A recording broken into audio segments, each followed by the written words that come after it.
Hi there. I was watching the epic tournament organised by the Agamator YouTube channel. So Agamator, in conjunction with Cake Defi, created a Christmas arena, which was enough to crash the FIDE Chess server last night. It was quite a night. I had intended to stream Nakamura's games because I really love his dynamic, aggressive, tactical style. And by the time it came to the evening, I was exhausted. I had started with the Daily Bullet at 4 p.m. and I thought I was going to stream until 7. But when it came to it at 7 p.m, there were already signs of some server issues. And I thought, okay, I'm going to take a rest and just watch downstairs, on the TV, on Twitch, Nakamura's stream. And it was absolutely amazing. Insights, speed of calculation, it was absolutely phenomenal. Until this game, Nakamura was just destroying the field in really impressive style. Until this game, Rosen, who is another fabulous personality in the online world, big influencer, Stafford Gambit, he popularized that hugely just through videos on YouTube. So gigantic influencer and very, very chilled kind of guy. So this is a very, very interesting encounter between two gigantic personalities. So it's a 2-minute time control each. Let's see what happened. D4 from Rosen. G6. So this is the modern or Robash, not rubbish, Robash defense. D6, bishop C4. This is a very interesting system. Knight F6, Queen E2. White looks forward to an E5 move here. Now Nakamura castled. And after E5, perhaps Nakamura knows some secrets about this opening, but usually players with black in the online databases routinely take on E5, and then that gives the D5 square. So the point of taking is that the queen supports the D5 square, and this is thought to be a small edge. The way Nakamura played it is knight FD7, and this is already a slip-up. I'm wondering if commentary, when you do live commentary, it does affect a little bit the focus, the central focus. It's like resources to do commentary while streaming. And, maybe an excitement level of playing, a fellow streamer. So you're maybe wanting to do a bit more commentary than usual. But this is actually a technical slip-up, the way it's been played. Because, Rosen played H3, and this is already a let-off, because E6 seems very dangerous. For example, this position with knight G5, it does seem as though white's getting a very nice advantage or even winning the exchange. So this does seem to be a slip-up in the opening already, and it sets a little bit of a tone for the game, as if Eric might have a chance here. And if knight B6, then E takes F7, King H8, H4 is a phenomenal attack here. If knight takes C4, H5, this is a really strong attacking position. Just giving up the bishop is absolutely, and then getting the knight back is going to be crushing. And you might wonder, if knight B6, H takes, and then here there's actually knight E5. This is pyrotechnics, but this is really crushing. Rook takes H6 check, queen takes E5 check, Queen H5 and mating. These disasters can happen. So it seems as though H3 is not that punishing as it could have been, but it's only like a 2-minute each time control. So excuse the outrageous analysis. It's not really, but it's important sometimes, I think, to get the objective truth about games. Whatever the time limit. Sometimes there's great ideas in games, and but let's carry on. Bishop b3, knight c6, and white castles and maintains at least the small edge. We have knight d4, knight takes d4, queen takes d4, rook e1. White maintains here a small edge. We see bishop f5, and now c3. Also to be considered is knight d2, and for example this situation is kind of pleasant for white. g4 might even be possible. This is kind of pleasant for white with an advantage, but c3 was played, and now we have queen h4, again, a little bit of a slip up, as if there isn't a major central focus on this game. Queen d3 might be more to the point. For example, e6, although it seems dangerous, there's f6. Well, it does have an advantage, but it's not so critical as what we see here. Knight d2, rook a d8, and here, this is already, Nakamura essentially has a busted position, it seems objectively, after knight f3. Where is the queen actually going? There's no square here which the queen can seem to use. There's no square back except for h5, and this runs into, what would you play here for 100 points? If you consider it optimistically, a move even of Nakamura, even of a Super-Grandmaster, might run into something. It does actually run into something objectively. This move, queen h5, this concept of the queen and bishop here, although it kind of looks as though it's solid and aggressive, but actually it does run into g4, and this wasn't actually played. But this is essentially winning a piece for very little, compensation. On bishop takes g4, the knight can start to use h2 soon, and white is essentially a piece up, and that pawn is pinned, by the way, so there's things potentially like rook g6 potentially. So yes, it's a very interesting position where both sides are super nervous. This is a really human game. Both sides are making mistakes and inaccuracies, so this is a bit of a mistake. It is nice to overprotect e5, and I'm a big fan of overprotection. Certain grandmasters don't seem to think overprotection exists as a concept. They think it's a way of centralizing pieces.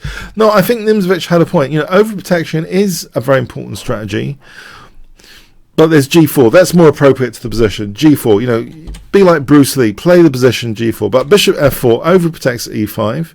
We have bishop e6, rook a d1, and now these bishops get exchanged off. Queen f5, and now this is just absolutely remarkable what happens here. I mean, I've actually played over this a few times now, trying to understand the psychology of what's going on. We have two commentators here doing commentary, and it is a distraction.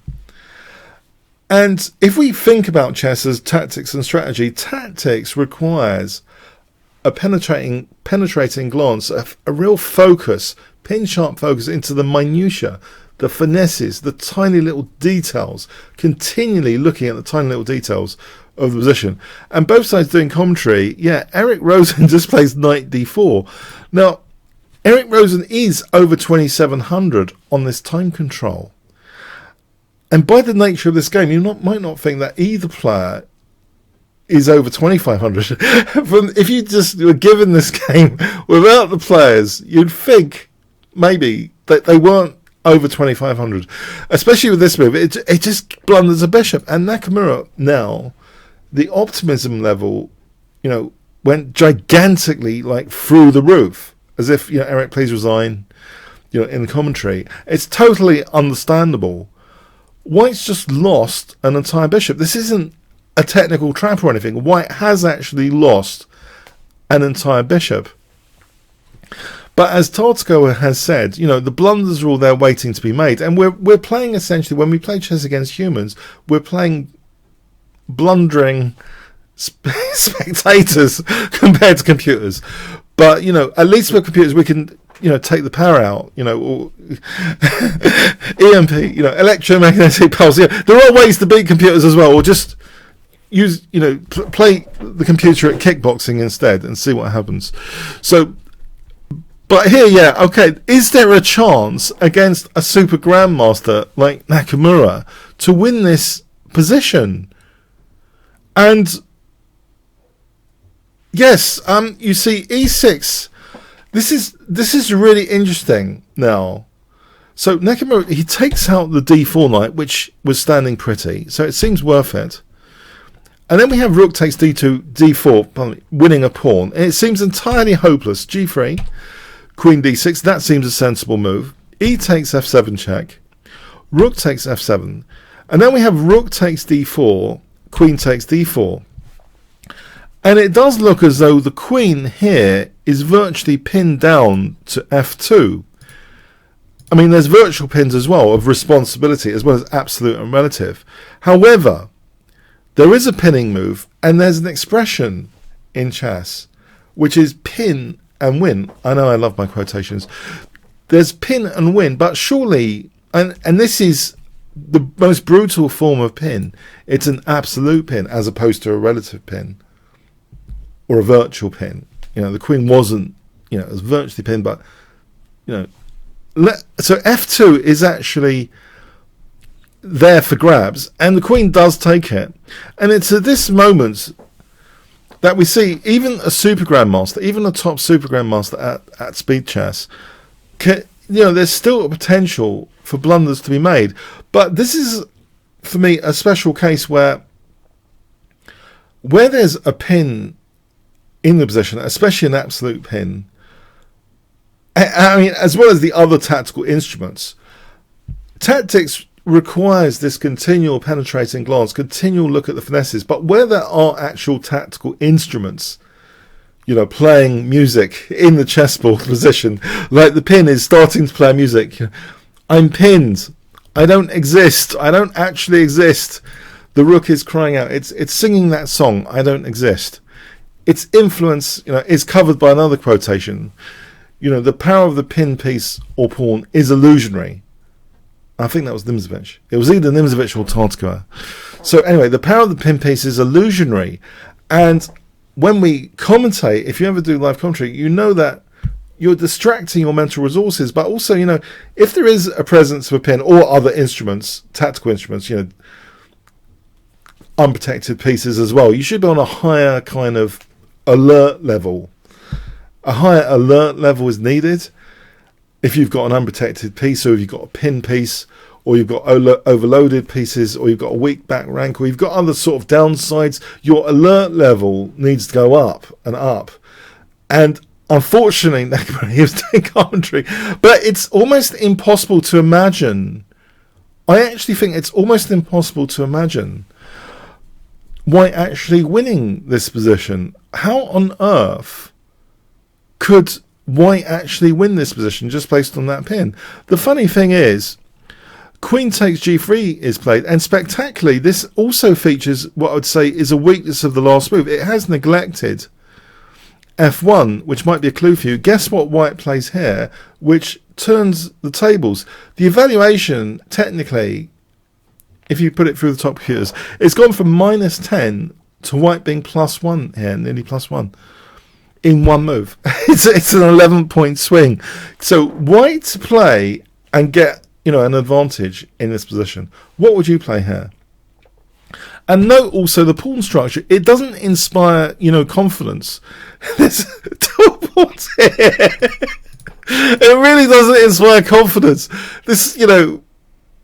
Anyway, so Black's also got the better pawn structure for the, you know, the pawn structure fans. So White surely should be destroyed, but White has this tactical move. I'm about to reveal. You might want to pause the video again. Do you want to pause the video? About to reveal. Okay. For 500 points, what would you play here? Okay. Rook F1. Yes, the queen has just left F1, and this piece might as well not exist on the board. Yeah, I think the higher the alert level, I'm trying to think, for me as a streamer, I have noticed, you know, when you do commentary, when one does commentary, at least for me, my tactics really sinks down. And any talk about tactics being important actually destroys my tactics of the board. It's the funniest thing. You know, it's like Fight Club. You know, don't mention Fight Club, even if Fight Club exists. You know, the first rule is don't, you know, there's no Fight Club, you know, don't mention it. Tactics, if you're commentating and you talk about tactics, I find my tactics plummets. But here, as I say, because there are actual tactical instruments in the position, an absolute pin, the necessity for continued, refined, you know, observation of details, finesses of the position is amplified, in my view. So that is the case for pin pieces, unprotected and all unprotected pieces, any tactical liabilities. The focus should be amplified for both players. One side should be trying to get the downfall, you know, downsides out of the opponent, and the other should be constantly aware You know, there's a risk here. Got to make sure things are covered. Everything's covered. And Rook F1, it just turns the tables in spectacular fashion. Black's best chance is King G7. So, you know, Rook takes F7 check. And technically, Queen takes E7 isn't a practical move at all. It's not the move a human will be playing in this position. It's the computer move. And it allows checks. This is the computer move to eventually kind of get, you know, this position, which is winning. Fine. And if Queen D4, Queen E3 check. But, okay, that's with King G7. But Nakamura played King H8. And to Eric Rosen's credit, he held his nerve for the pawn, holding on to the pawn. That's a great practical move, holding on to the pawn.